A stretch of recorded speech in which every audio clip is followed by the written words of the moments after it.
is Douglas Carswell, President and CEO, Mississippi Center for Public Policy. Douglas, good morning to you, sir. Good morning, Paul. Good morning, Mississippi. It is a pleasure. One opening story here. Title 42 is history now.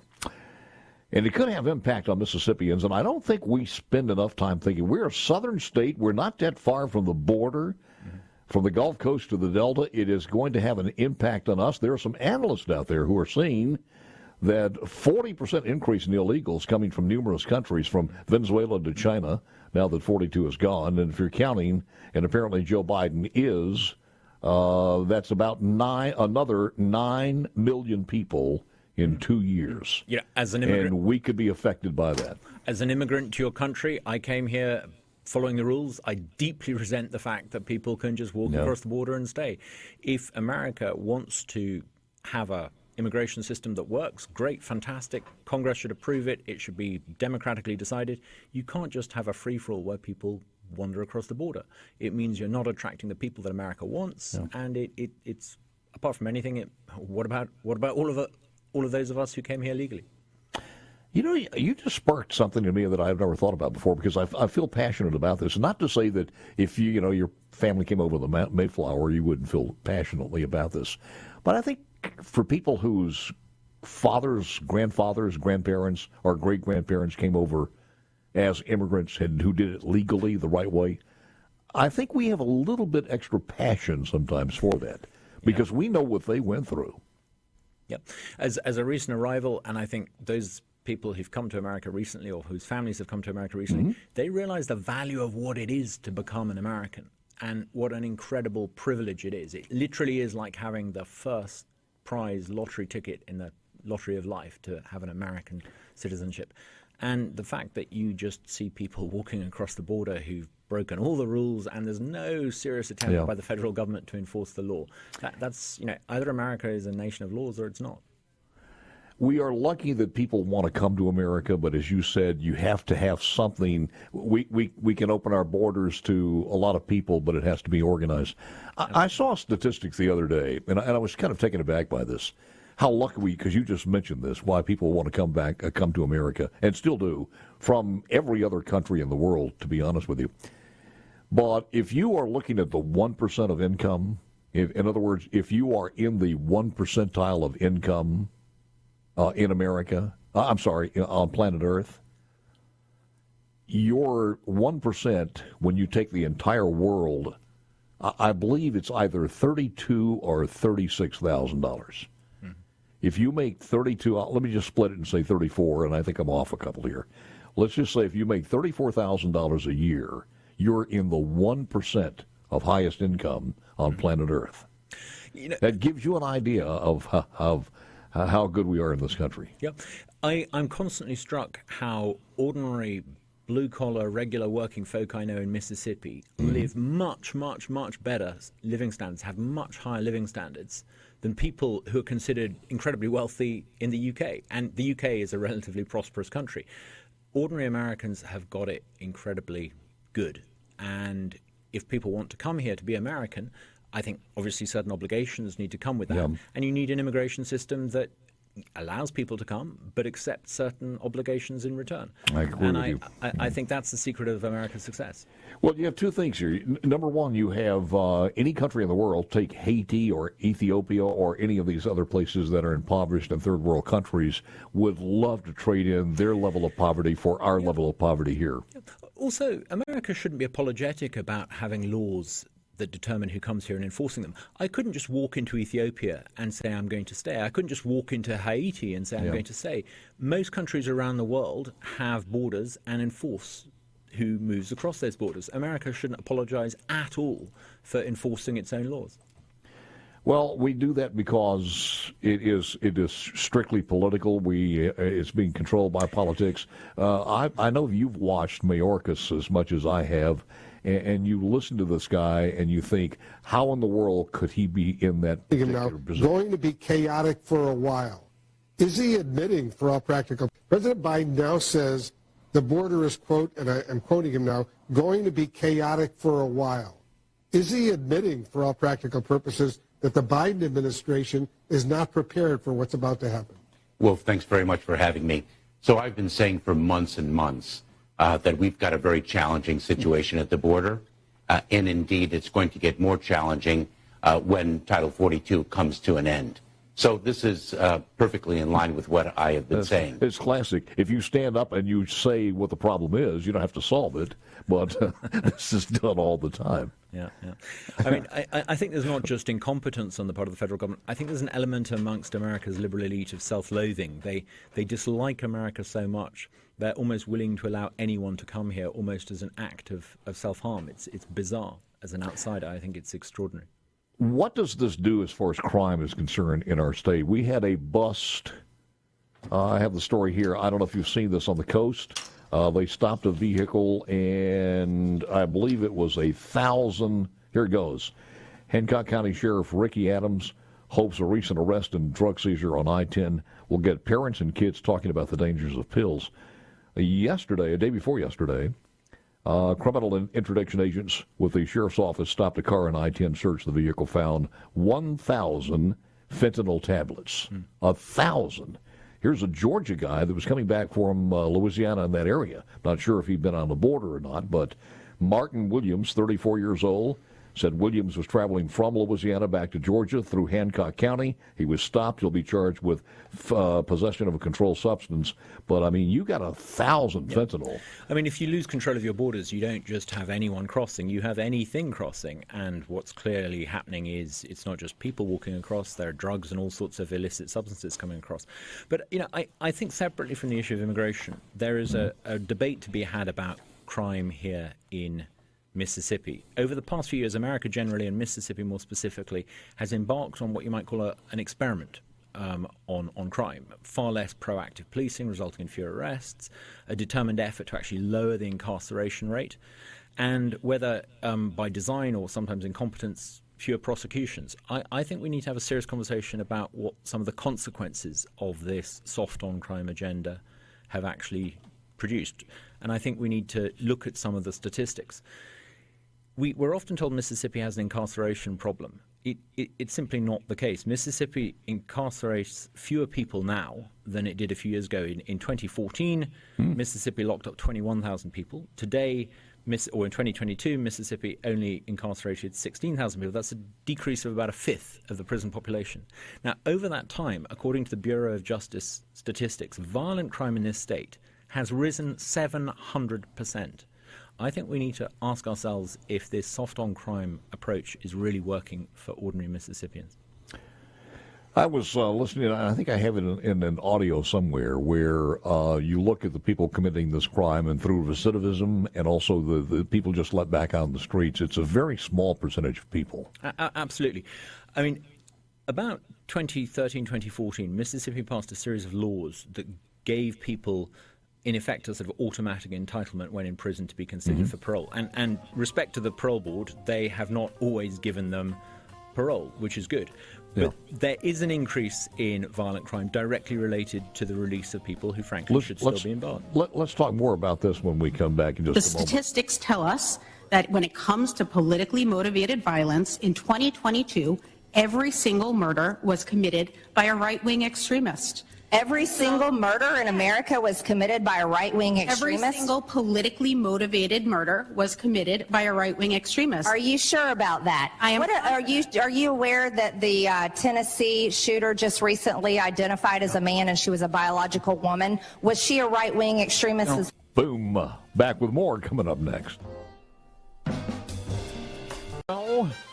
Perez, you can fade that real quickly. Before here, the buses arrived, 3 Orange County hotels reached out to the veterans and said, hey, you have 1 day to vacate. 1 day.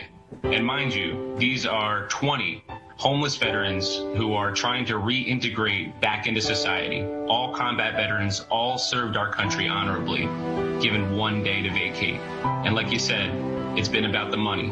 We wanted to shine a light on this because we don't want any other hotels to do what they've done to these patriotic Americans. Amazing. Absolutely amazing.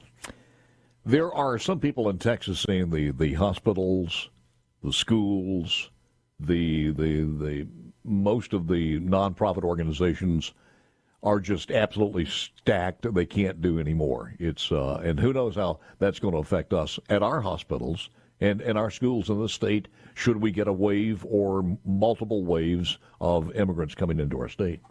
Yeah, no, a country can't absorb this size of immigration influx without it having, over a period of a few years, significant consequences, not just on public services, but just on the composition of the country. These are vast numbers of people coming into America. Have you weighed in on the parole situation and our conversation we just had with Daniel Sparks? Have you, has the public policy weighed in on that subject? Well, we've not commented on a specific case, and we would try and avoid doing that because there are nuances and complexities that we're just not familiar with.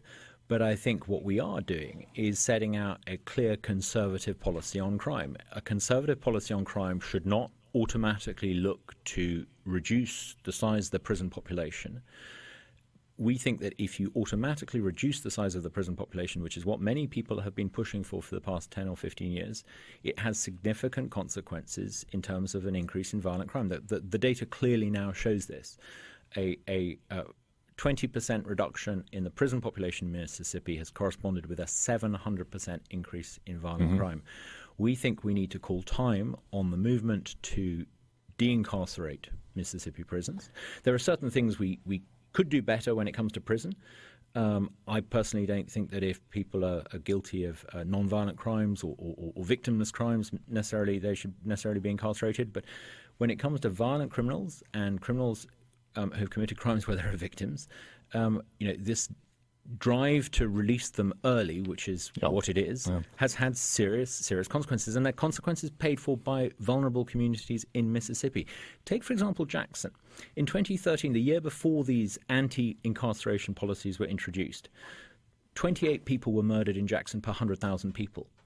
By 2021, almost 4 times more people, 101 people per 100,000, were murdered in Jackson. These anti-incarceration policies have a real consequence on people in places like Jackson, and we need to call time on them.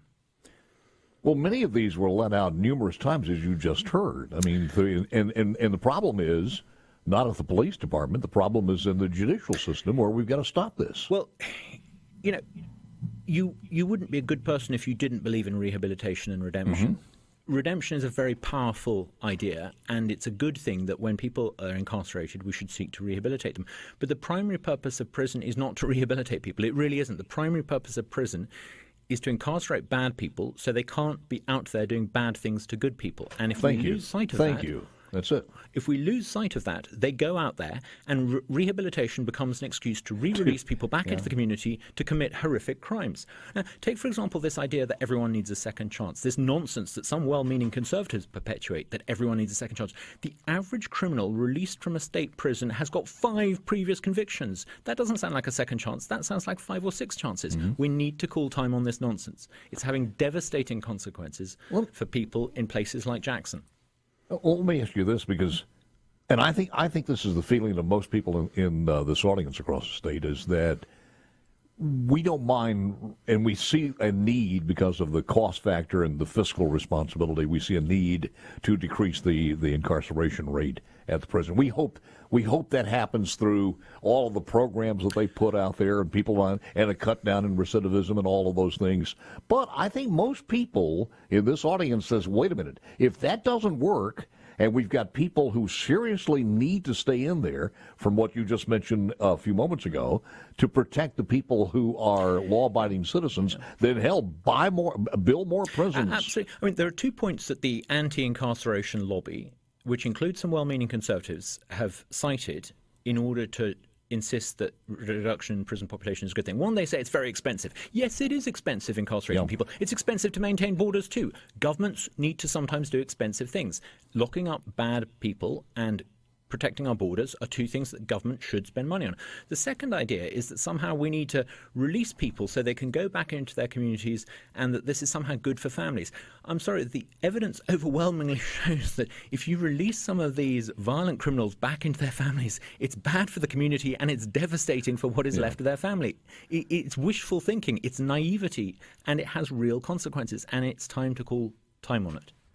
Well, I know you weren't following this particular case, but I think this is going to resonate all the way into the 2024 and cause several bills, and hopefully those bills will see a life all the way toward the end to make some corrections one way or the other in the parole system, because it's broken the way it is now. And as far as Mr. Belk's concerned, when he was charged with come in and fix this thing, I don't know if it's been fixed. I mean, I wouldn't be too harsh on the parole board because, as I said at the very beginning, legislation has given violent criminals an automatic right to appeal for release. And the parole board, I think, has done a pretty good job in saying no in most cases. I don't think we should be too unforgiving of the parole board. I think they've basically done a good job. I disagree with you. I think when you have two cases like this back to back and unanswered questions, I think people in this state have every single right to question that. Absolutely. There are some examples that you can cite where I'm sure you're right. But generally speaking, the problem I don't think is the parole board. I think the problem is legislation and an assumption by policymakers that they need to reduce the prison population. That is the root cause. We will agree to disagree on that one. And I don't want to be redundant, but I've been here long enough to know that when we brought in many years ago, before you crossed the pond here, we brought in something called and it was trending 85. Once you've served 85% of your conviction and your time in prison, that was it, the 85, and that was going to release good people out of the prison and give them a break. And when that started happening and we took that out of the judge's hands and put it into the legislative hands, it created chaos. Yeah.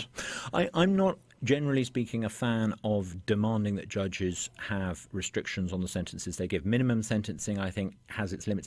It should be for judges to decide these things, not the legislature. Yeah. Let me switch topics here real quick since I've got you in here.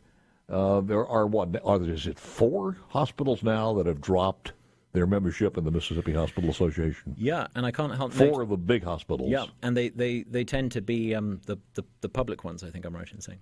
Yeah. One of the things we hear over and over again is that the CON will be a topic of conversation. Yeah. We will consider it with seriousness in the upcoming legislative session, and it just never happens. What's your thoughts on this going into 2024? I'm very, very excited by hearing the governor saying very clearly that if he has a second term, he will lead the campaign to get rid of these con laws. These con laws are what explains why people in Mississippi earning $30,000, $40,000 a year cannot get affordable health care. It prices the cost of health care. The people who like this are the established producers, the big hospitals, the big organizations who have powerful lobbying interests in the legislature. And I'm afraid we need to take the fight to them. We need to say that certificate of need laws are a restrictive practice. I personally think they're unconstitutional. They're certainly unfair.